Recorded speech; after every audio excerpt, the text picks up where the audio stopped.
Hello my dear students, कैसे हैं आप सब लोग। आई एक्सपेक्ट कि आप सभी लोग बहुत ही अच्छे होंगे। तो बच्चों, मैं हूं आपकी रसायन विज्ञान की अध्यापिका क्रीना और आज के अध्याय में शुरू करने वाले हैं हमारा लेक्चर नंबर 2, जो कि हमारे चैप्टर नंबर 11, जो कि हमारी कार्बनिक रसायन का चैप्टर है, अल्कोहल, फिनोल एंड ईथर से रिलेटेड है। पिछले लेक्चर में हमने कुछ इंट्रोडक्शन पार्ट और आपने देखा कि हमने नॉमिन क्लासिफिकेशन के बारे में पढ़ा। हमने ये देखा कि हम उसका वर्गीकरण कैसे करेंगे।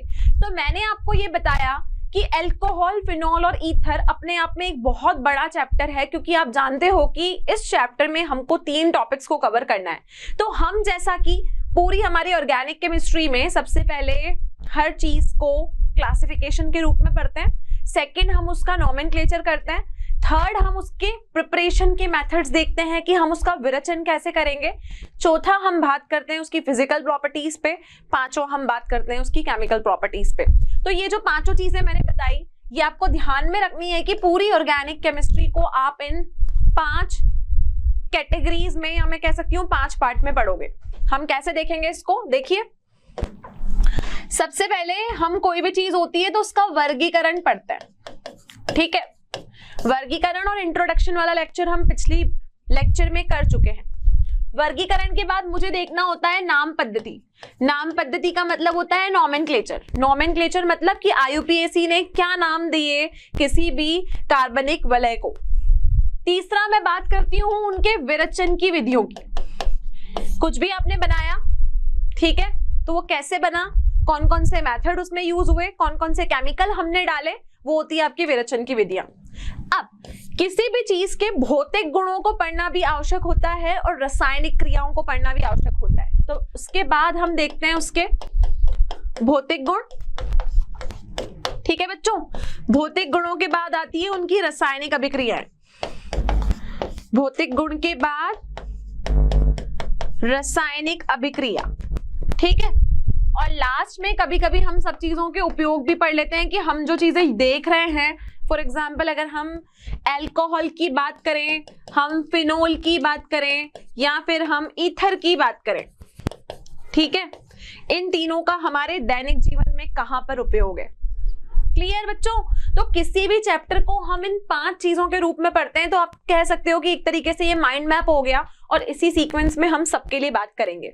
तो अगर हम इन्हीं तीनों की बातें इन सब रूपों में करेंगे, तो मैं आपको बता दूं कि वर्गीकरण जो हमारा पहला लेक्चर था, उसमें हम अल्कोहल, फिनोल और ईथर का वर्गीकरण पढ़ चुके हैं।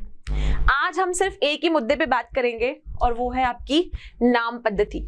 किसके बारे में बात करेंगे? नाम पद्धति के बारे में बात करेंगे। नाम पद्धति को हम इंग्लिश में कहते हैं नॉमेनक्लेचर। क्या कहते हैं? नॉमेनक्लेचर। अब कोई भी नाम पद्धति होती है ना, वो आपकी 2 तरीके की होती है। एक नाम तो आईयूपीएसी ने दिया और एक नाम होता है कॉमन नाम, जिसको हम कहते हैं सामान्य नाम, ठीक है। तो बात हो रही है यहाँ पर पहले अल्कोहलों की। तो हम सबसे पहले नॉमेनक्लेचर किसका पढ़ेंगे? नॉमेनक्लेचर मैं आपको अल्कोहल का ही बताऊंगी। अब मैंने क्या बोला, नॉमेनक्लेचर को 2 रूप में पढ़ा जाता है। पहला आपका आईयूपीएसी नेमिंग और दूसरी आपकी कॉमन नेमिंग। तो पहला नाम होता है आईयूपीएसी नाम। पिछले लेक्चर में भी मैं आपको बता चुकी हूं, पहला नाम होता है आईयूपीएसी नाम और दूसरा वाला नाम होता है आपका कॉमन नेम, जिसको हम कहते हैं सामान्य नाम। एक हो गया आईयूपीएसी और एक हो गया मेरे पास में कॉमन नेम। अब बच्चों, आईयूपीएसी तो हमारी पूरी नियमों के ऊपर चलती है। क्लास 11th में नियम सारे आप पढ़ के आ रहे हो कि कैसे किसी भी कार्बनिक रसायन का, किसी भी हम कार्बनिक वलय का, किसी भी कार्बन की श्रृंखला का नाम हम कैसे देंगे, ठीक है। अब जहां पर जो चीज प्रयोग आएगी वो मैं आपको बताती जाऊंगी, लेकिन आपको एक बार कक्षा 11वीं की बुक को खोल के नियमों को जरूर देखना चाहिए, क्योंकि हम ऑर्गेनिक केमिस्ट्री पढ़ रहे हैं और बिना आईयूपीएसी के यहाँ पर कोई हमारा काम नहीं चलने वाला, ठीक है। चलिए, अब बात हुई है नॉमेनक्लेचर की और मैंने बोला नॉमेनक्लेचर में 2 रूप में करूंगी। एक हो गया मेरा आईयूपीएसी और दूसरा हो गया मेरा कॉमन नेम। आईयूपीएसी जो नाम है वो रूल्स के ऊपर चलता है, वो नियमों के ऊपर चलता है। नियम ध्यान होंगे तभी आईयूपीएसी कर पाओगे। और कॉमन नेम को याद रखना पड़ता है, ठीक है। तो कॉमन नेम को हम याद रखेंगे, आईयूपीएसी नेम को हम लिखेंगे। अब क्योंकि बात हम कर रहे हैं नाम पद्धति की, और नाम पद्धति मुझे किसकी करनी है, नाम पद्धति मुझे अल्कोहलों की करनी है, ठीक है। तो नाम पद्धति अल्कोहल की बात कर रहे हैं हम। अब बच्चों अल्कोहल को लिखने का जो सामान्य सूत्र होता है ना, वो होता है ROH।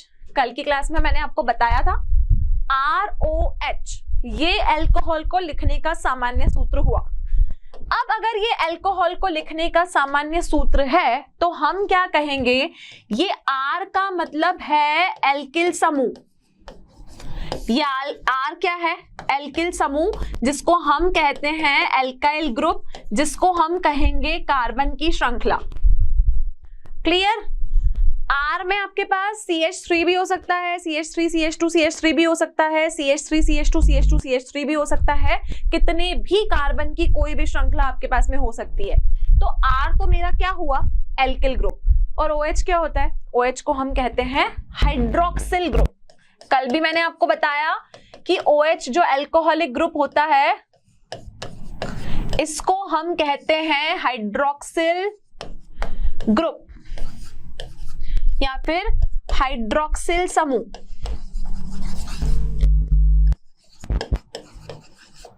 क्लियर इतना। कोई भी अल्कोहल मुझे इस रूप में मिलेगा अगर वो एलिफेटिक है, एलिफेटिक मतलब कार्बन की श्रृंखला के रूप में, एरोमेटिक मतलब रिंग की फॉर्म में, तो ROH जनरल सूत्र है अल्कोहल को लिखने का। अब बात क्या हो रही है, बात हो रही है नाम पद्धति की। नाम पद्धति का मतलब कि कोई भी अल्कोहल आपको दिया जाएगा तो आप उसका नाम कैसे लिखोगे, ठीक है। उदाहरण लेके मैं आपको बताती हूं, लेकिन उससे पहले दो नियमों को ध्यान रख लो। सबसे पहला नियम, तो कार्बन की सबसे लंबी श्रृंखला को हमें चयन करना है। क्या लेनी है, कार्बन की सबसे लंबी श्रृंखला, ठीक है। ये तो IUPAC का नियम सब बच्चों को पता है। तो पहला नियम क्या बोलता है, मुझे लेनी है कार्बन की सबसे लंबी श्रृंखला, ये हो गया मेरा नियम नंबर 1, ठीक है। हम क्या सेलेक्ट करेंगे, हम सेलेक्ट करेंगे कार्बन की सबसे लंबी श्रृंखला। अब उस श्रृंखला में जहां पर OH लगा होगा, जहां हाइड्रोक्सिल ग्रुप लगा होगा, हम ये देखेंगे कि उसको सबसे कम से कम नंबर मिले। क्या मिले, सबसे कम नंबर मिले, ठीक है। कम नंबर मतलब वो ज्यादा किसके पास में है। तो नियम 2 क्या कहता है, नियम 2 ये कहता है नाम पद्धति में OH समूह जहां लगा है, OH समूह जहां लगा है उसे हम कम से कम नंबरिंग करेंगे या कम से कम हम उसको नंबर देंगे।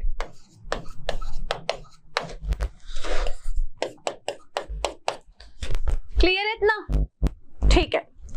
अब तीसरा नियम आपका क्या कहता है कि कम नंबर तो आपने दे दिया, उसके बाद आप क्या करोगे, दूसरा नियम तो ये था कि उसको आप कम से कम नंबर दोगे। अब अल्कोहल की नाम पद्धति करने का मेरा तीसरा नियम क्या है, तीसरा रूल क्या है। तो बच्चों तीसरा रूल ये है कि कार्बन की श्रृंखला का जो भी नाम है उसमें से ANE को हटा के OL लगा दो, क्योंकि देखो जब इंग्लिश में आप अल्कोहल लिखते हो तो इसके पीछे आता है ओल। क्या आता है, ऑल। तो जब नाम लिखेंगे तो भी इसको क्या पढ़ेंगे, इसको हम ओल पढ़ेंगे। जहां भी OH दिखेगा उसको हम क्या पढ़ेंगे, उसको हम ओल पढ़ेंगे। तो बच्चों यहां पर तीसरा नियम ये है कि आपको ANE को हटा के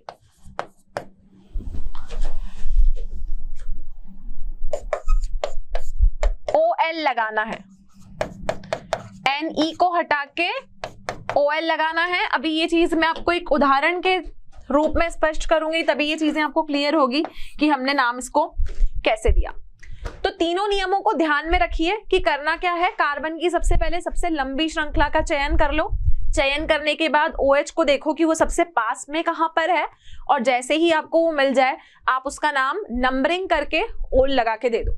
उदाहरण देती हूं मैं आपको, उदाहरण के तौर पे हम देखेंगे कि नामकरण हम इसका कैसे करें। तो यहां पर बात कर लेते हैं एक उदाहरण की। बच्चों यहाँ पर मैंने लिखा CH3, CH2, CHOH, CH3। दिख रहा है सबको कंपाउंड? एक मैंने यहाँ पे कार्बनिक कंपाउंड लिखा है। अब सबसे पहला नियम मैं यहाँ पे लगा के दिखा रही हूँ कि मुझे चयन करनी है कार्बन की सबसे लंबी श्रृंखला। तो देखो यहाँ पर 4 कार्बन है और 4 कार्बन की मैं अगर सबसे लंबी श्रृंखला का चयन करती हूँ तो वो 4 की आएगी, क्योंकि कार्बन कितने हैं? कार्बन 4 है और एक ही श्रृंखला में लगे हुए हैं, तो कार्बन की जो चेन की संख्या है वो कितने की है? 4 की है। अब मैंने दूसरा नियम बताया कि OH जहां पर लगा हुआ है उसको कम से कम नंबर मिले। तो देखो अगर मैं इसको नाम देती हूँ 1 2 3 4, तो इधर से अगर मैं चली तो OH को नंबर मिला 3। अब मैं उल्टा चल के देखती हूँ 1 2 3 4, तो जब आप लेफ्ट से राइट आते हो तो OH को तीसरा नंबर मिला, और जब आप राइट से लेफ्ट जा रहे हो तो आप देख रहे हो कि OH को दूसरा नंबर मिल रहा है। तो हम इसको नंबर कैसे देंगे? ये हो गया 1, ये हो गया 2, ये हो गया 3, ये हो गया 4। 2 नियम हमने लगा लिए। कार्बन की सबसे लंबी श्रृंखला का चयन करने के बाद हमने ये देखा कि OH को सबसे कम से कम पोजीशन यहां पर मिले, तो OH को दूसरे नंबर पे सबसे कम से कम पोजीशन यहां पर मिल रही है। ठीक है। अब तीसरा नियम क्या कहता है कि पहले तो देखो कि जो 4 कार्बन है, 4 कार्बन होते हैं, तो 4 कार्बन को हम क्या कहते हैं? मेथ एथ प्रोप ब्यूट। क्या कहते हैं 4 कार्बन को? 4 कार्बन को हम ब्यूट कहते हैं। क्लियर है? तो इसका मतलब इसका नाम हुआ ब्यूटेन। ठीक है। और देखो ये जो तुम्हारा अल्कोहलिक ग्रुप है इसको ओल कहते हैं। अभी मैंने बताया ये कौन सी पोजीशन पे लगा है? ये दूसरी पोजीशन पे लगा है, तो इसका नाम होगा ब्यूटेन 2 ओल। इसका नाम क्या हुआ? इसका नाम हुआ ब्यूटेन 2 ओल। लेकिन आप कहोगे कि मैडम आपने तीसरा नियम तो कुछ और बताया कि AN को हटा के OL लगाना है। वो बच्चों बात इंग्लिश की है। ठीक है। अगर हमको इसका नाम इंग्लिश में लिखना होगा, अभी तो मैंने यहाँ पे हिंदी में नाम लिखा है ना ब्यूटेन 2 ओल, तो जब मैं इसका नाम इंग्लिश में लिखूंगी तो इंग्लिश में नाम लिखने के लिए मुझे इसको लिखना होगा ब्यूटेन 2 ओल। तो मुझे क्या करना पड़ेगा? इसके E को यहां से हटाना पड़ेगा। AN तो लगा रहेगा, सिर्फ किसको हटाना पड़ेगा? मुझे यहां से E को हटा के OL लगाना पड़ेगा। E को प्रतिस्थापित करके मेरे को OL लगाना पड़ेगा। इतना क्लियर?